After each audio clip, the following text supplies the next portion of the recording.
ఈ press meet పెట్టడానికి గల ముఖ్య కారణం మనకి ఒక మంచి అఫెండర్ బాలపోయిన రమేష్ అని అతను నేటివ్ ఆఫ్ ఇబ్రహీంపట్నం విజయవాడకి చెందినవాడు. ఆ అఫెండర్ ని క్యాచ్ చేయడం జరిగింది. మనకి 25/6/2024 మురళీనగర్ ఏరియాలో ఇన్మేట్స్ ఇంట్లో ఉంటుండగా లోపల గడియ పెట్టుకొని తాళం వేస్తే దాన్ని ఇన్సర్టెడ్ హ్యాండ్ గా, అంటే పక్కనే కిటికీ ఉంది, కిటికీ పక్కన డోరు, ఆ డోర్ కి లోపల వాళ్ళు లాక్ చేసుకొని బెడ్రూమ్ లో పడుకున్నారు.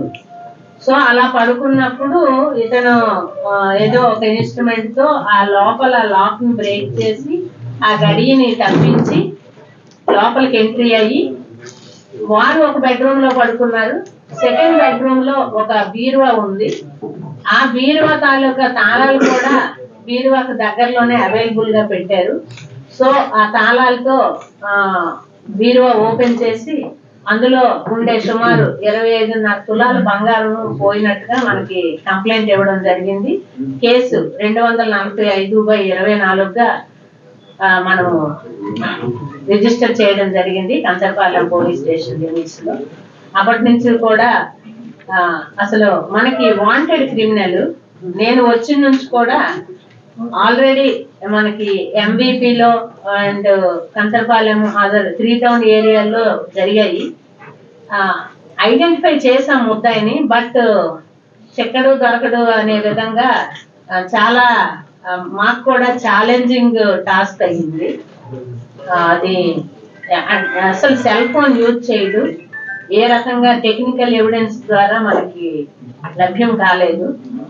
సో టీమ్స్ అయితే మాత్రం నేను 4 టీమ్స్ పెట్టడం జరిగింది. కంచరపాలెం లిమిట్స్ లో చేసినట్టు మాకు ఐడెంటిఫై అయ్యాడు, ఎంబీపీలో చేసినట్టు ఐడెంటిఫై అయ్యాడు.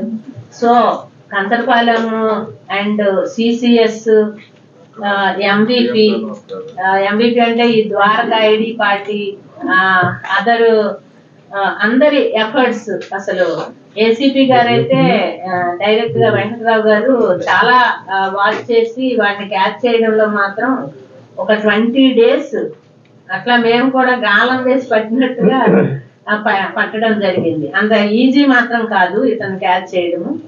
2019 నుంచి చేస్తున్నాడు, ఎవరికి దొరకకుండా